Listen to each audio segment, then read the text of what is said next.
မင်္ဂလာပါကျွန်တော်ဓမ္မောက်ပြန်ချက်နေပါပြီလို့နော်ဓမ္မောက်အော်ဒါပြန်ပြီးလက်ခံနေပါပြီ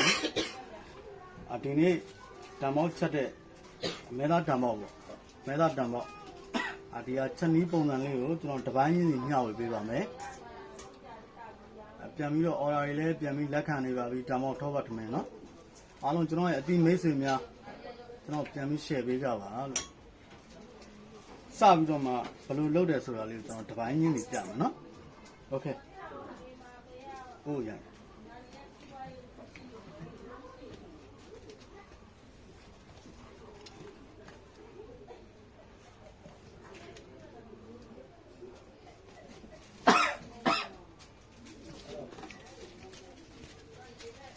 ဒါကတော့စားထည့်တာပါ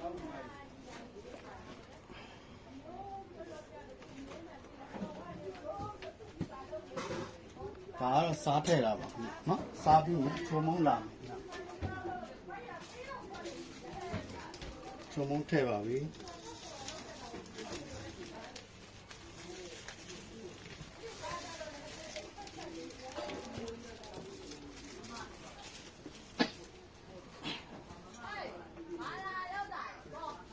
ဒီတော့ငရုတ်သီးမော့ပေါ့နော်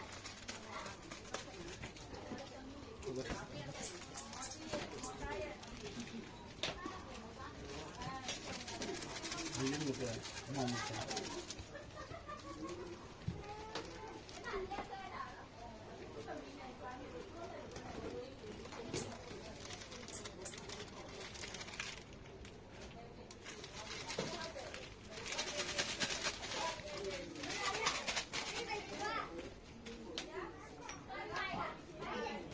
မျိုးသင်းလို့ပြီးသွားရင်ဓမ္မောက်မဆလာထပ်ထည့်ပါမယ်ရိုက်ဟုတ်လို့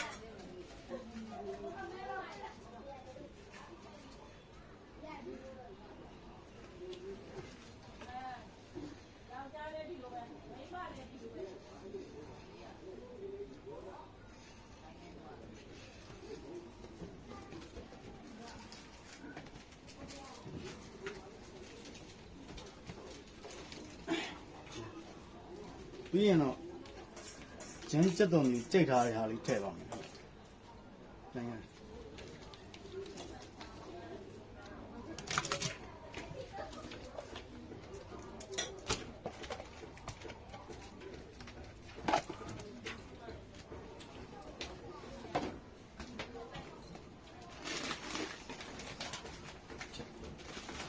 ချက်တုံကြော်ထည့်ပါမယ်။ချက်တုံကြော်က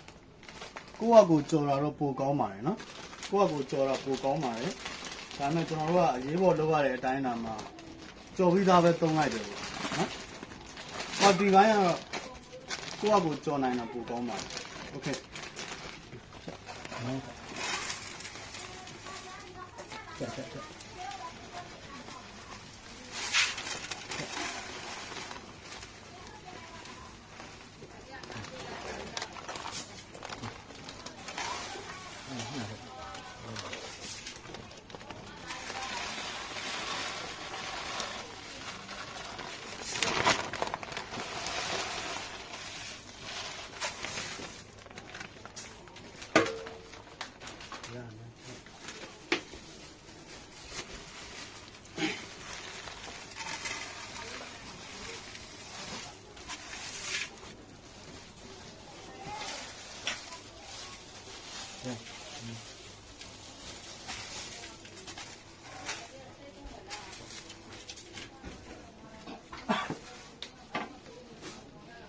ချက်တော့ညောပြီးသွားရင်ဒိန်ညင်လေးထည့်အောင်လား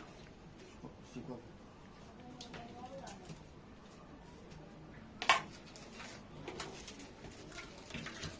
ဒိန်ညင်သုံးပေးရပါတယ်ဒိန်ညင်သုံးပေးရတဲ့အကြောင်းရင်းအသားနူးဖို့အတွက်သုံးတာပါအမဲသားတို့စိတ်သားတို့ဆိုလို့ရှိရင်ပို့ပြီးသုံးပေးရပါနော်ထည့်မယ်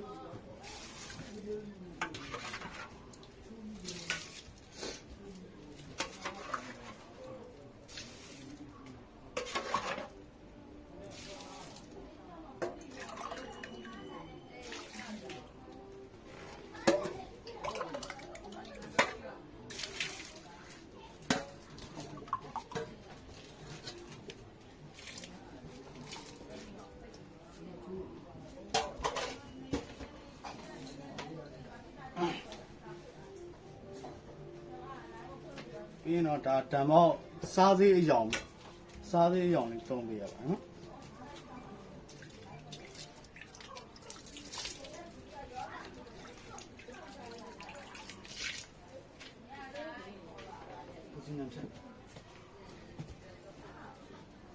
ဒီမှာပူစင်နံလေးညှပ်ထည့်ဒီတော့ပူစင်နံလေးသုံးရပါတယ်ညှပ်ထည့်လိုက်ပြီနော်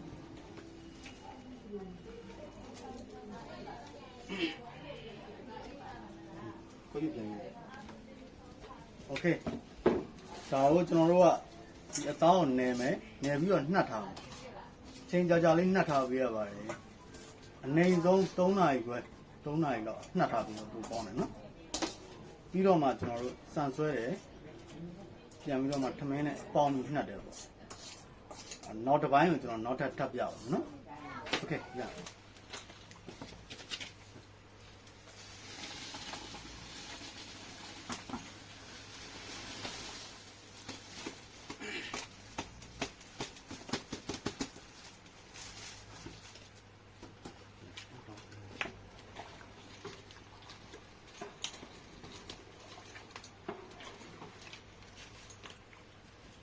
ကျွန်တော်တို့စံထည့်လိုက်ပါပြီစံထည့်ပြီးတော့ဒါအဆောင်ပေါ့နော်စံဆွဲချမှာပေါ့ဆွဲပြီးတော့ဟိုအိုးထဲကိုထည့်ပြီးနှောက်အိုးနှခမ်းမှာဂျုံလေးတွေကတ်ရပါတယ်ဂျုံကတ်ရတော့လေလုံမှုပေါ့နော်အဲ့ဒါပြီးရင်ကျွန်တော်တို့ကပေါ်မီအောင်မီလေးနဲ့ပြန်ပြီးနှက်ပေးရပါတယ်စံဆွဲတဲ့အချိန်မှာနိုစိမ်းထောပတ်တွေပဲထည့်ရမှာနော်ကဲ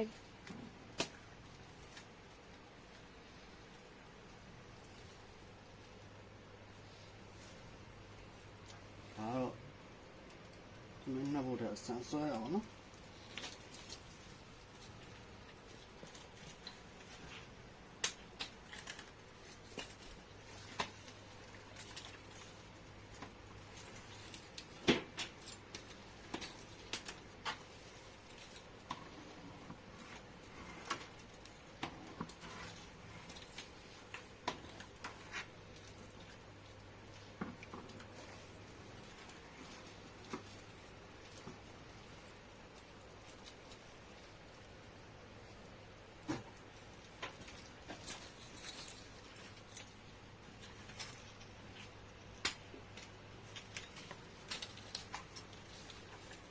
天马里上。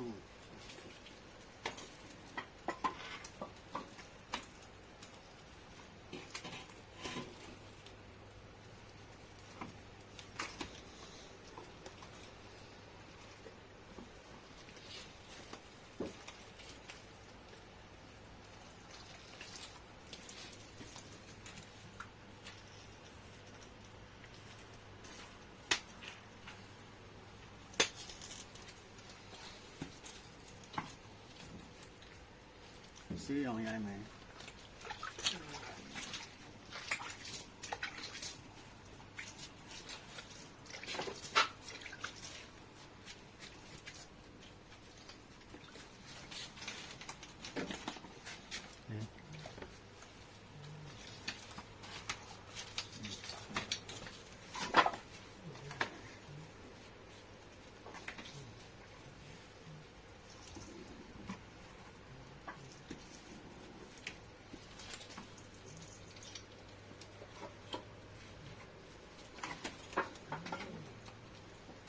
ဆောင်းတော့ခင်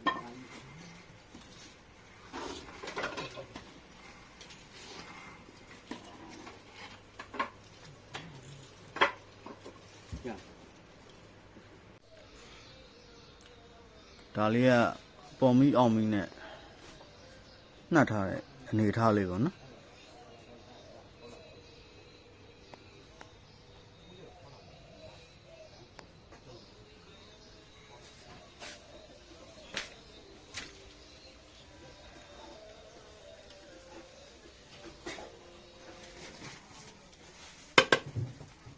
မဲလာတံမောက်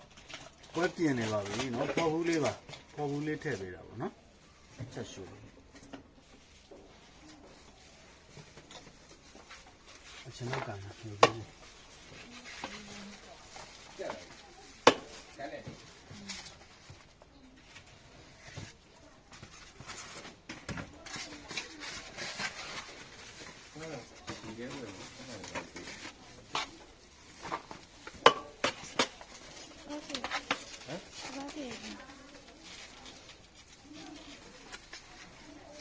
ော်ရာမှာယူလို့ရပါပြီခင်ဗျာ